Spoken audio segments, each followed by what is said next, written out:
Hi, Bad Medicine backers. I wanted to give you a quick update about what our components look like so far. I've been talking to the factory and I've been talking to the artist, and we're entering the home stretch, so the components are starting to all become finalized now. So let's start with the box. A bunch of you have already seen a general idea of what the box looks like, but this is where we are with the box right now. This is a mock-up that I made, so it doesn't look the way it should. Like, for example, this Formal Ferret logo over here shouldn't be covering the label. It's going to be more to the corner. But you'll see that one thing we did from the cover you may have seen up at Kickstarter is we've actually curved the label now, so it looks a little more like like it's on a bottle, and we replaced, there used to be a spider up here, but it didn't read like a spider, it just looked like a purple blotch, and now we replaced it with a ladybug, which is a lot quicker and easier to parse. So that's the general look. We're also going to have the pill bottles sort of bleeding through. You see some black over here. Again, that's because I'm not very good as artist, but thankfully Scott is, and he's going to make this look nice and thorough, and he's going to fix the layout and position of all this also. So, I just sort of tossed it in a general direction. However, I want to point out also that this is this is not the final size and shape of the final box.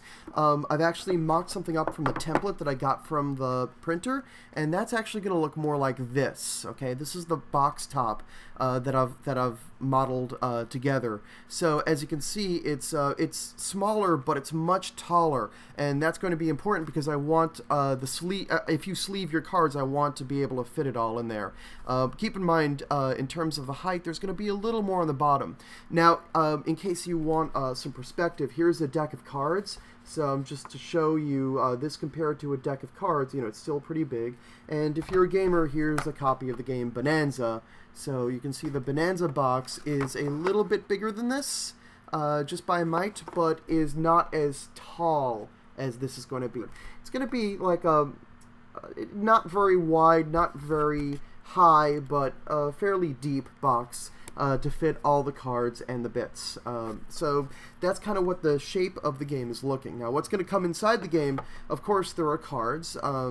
And I think I've shown you some of the cards before, but in case you haven't seen it, this is the back of the card. Here's that spider, and as you can see, it just looks like a purple blotch, which is why we're going to replace that with a ladybug. If you want to see what that compares to, wow, I had a card, there it is. So this is actually a bridge-sized playing card. It's not a poker-sized playing card. This is a regular playing card, and as you can see, regular playing cards are a little bit wider than this. So this is going to be a little narrower. It's not an unusual size. This is a bridge size card, actually, which is probably the second most common card size next to poker. So Yu-Gi-Oh!, Munchkin, Bonanza that you just saw, all of these games have this width of card, so you're going to find, you shouldn't have a problem finding this size sleeve, especially with Yu-Gi-Oh! It's such a popular game. You shouldn't have a problem finding sleeves for it. If you look at the front, this is what you, the backers, voted on as the look of the card, and this is actually like a yellowish back. The light in my apartment isn't great. I really should have turned the lights on for this. But this is like a yellowish back, not really a blue back. For comparison, this is a blue back. So this is yellow and this is blue. And that's what the front of the card is going to look like. I've been testing with these. Testing's been going okay, but feedback so far has been both of these little bits of handwritten text need to be bigger. So we're going to shrink this box over here so we can make the side effects text a little larger and you can read it more easily. And we're also going to increase the size of this because this tends to be just a couple of words, the description, so we can fit it in a smaller size box. We also have two other kinds of cards that I'd like to show you. First, we have these more adult cards. That's if you want to play with like kids or people who are not so into the off-color thing.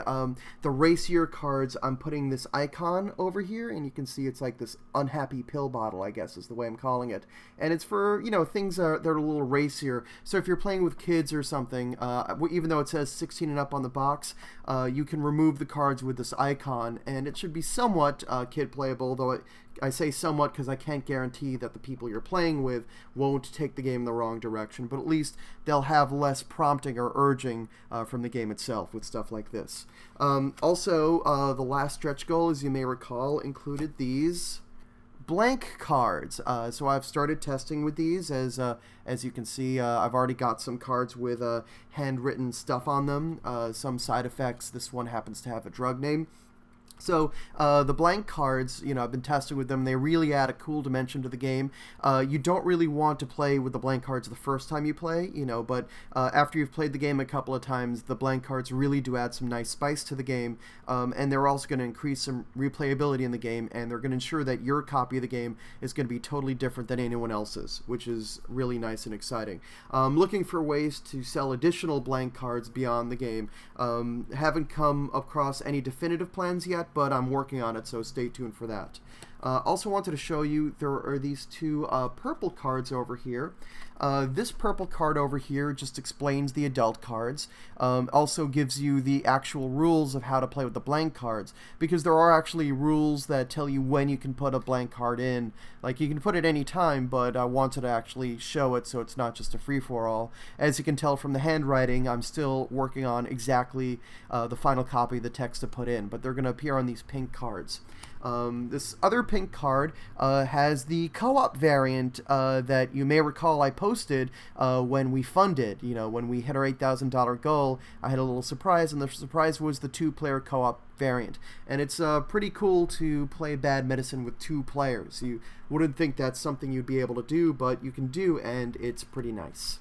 I showed you very briefly these quick reference cards.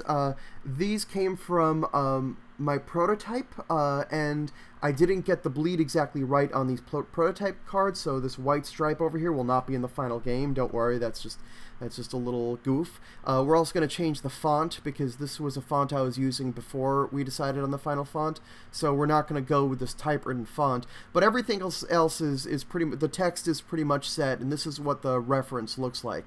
And one side is going to be 5 to 8 players, and the other side is going to be 3 to 4 players. And this is just a quick rundown of how to play the game. Also, just as importantly, these quick reference cards, if you've played the game, you'll know that you use these cards, and you're going to hold cards underneath here to show your score. So that's what these cards look like. Now, you backers were awesome enough to fund the game to a level that we could have tiles. So I have some tiles with the game, so here are some of the tiles I have. Now, the shape of the tiles is going to be something like this. This is a tile that I mocked up out of chipboard, and I brought it to PAX East. It's showing a little bit of wear, only because I did it on my laser printer and used label paper above it. And the thing about this label paper is I found it chips very easily, but the final version will not chip so easily. I've been playtesting with some other prototype components that I got from my prototype source, Print and Play Productions. These newer ones are slightly different dimensions, but the actual dimensions are going to be like this for all the rectangular tiles. And again, if you want to compare it to a playing card, you know, it's smaller than a playing card. And I was worried about the size at first, but I've been playtesting with these, and they've been great. You know, people have no problem seeing these on the table, no problem distinguishing colors and things like that. So I'm really happy with how these look. So we've got this. This is obviously a corporate logo tile. Tells you what color you are. You're going to keep this tile in a 3 to 4 player game. If you're playing with 5 or more, you actually return the tile to the board and draw a new tile every turn, so your team always changes if you're playing with more than 5 players. This back is not the final back. Scott is making this illustration that's going to be on the back of all the corporate logo cards. You're going to get to see that next week. We also have a few other kinds of tiles. We have this malady tile, if I can get it the right way. This is going to go on the malady in the middle of the table, and it help you easily tell you what you are trying to treat this round. And also tells you as you're discarding cards, I found that with the Malady tile, you tend to not accidentally discard the Malady, which is why I have, the separate tile for Malady. You might notice that this is set up so it's reversed. This is not intentional, and we're going to fix that. This is, again, a prototype component, and so I do want it to be where when you turn it like this, it's going to be in the same direction. I don't like it when tiles flip like that. I found it counterintuitive. We have the Surgeon General tile. Again, it's going to be just a little bit smaller than this, but about this size. And it's going to be the image is going to be the same. Design is going to be slightly different, but not by much. And then finally, I'm actually really happy about these. These are the round tiles. There's 2 of them, and they're double-sided. So you just keep them in a stack, and it tells you what round you're currently in. You could have done this before by just tracking who started the game, but it's nice to have something that explicitly tells you what round you're in, and I might put a little round 1, a little of 4 down here, because in every version of the game you play 4 rounds, so it's a nice way to remember that, we're in round 1 of 4, especially for people who are just learning how to play the game. Also, Scott and I are going to do something nice for the art here. We're going to have the sun over here, which you can see is setting over here. This is actually going to be the image on the 3rd tile. On the 1st tile, the sun's going to be all the way up here. On 2, it's going to be sort of midway down here. This is going to be the image for 3, and for 4, we're going to have this like a nighttime, like a starry sky with a moon. So it's going to look even more like a Pharma Beach, which I'm really happy about. I mean, what do you think, Scooter? What do you think? Do you like the cards? Do you like the cards? Here, what do you think of this? What do you think of that? I don't know how enthusiastic he is about this, folks.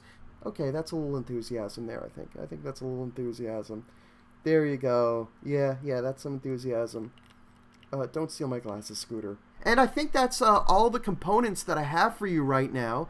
I'm going to have an update next week where you're going to get to see some of the final art, and I'm really, really excited about that. Thanks for backing the game, and hope to play it with you soon.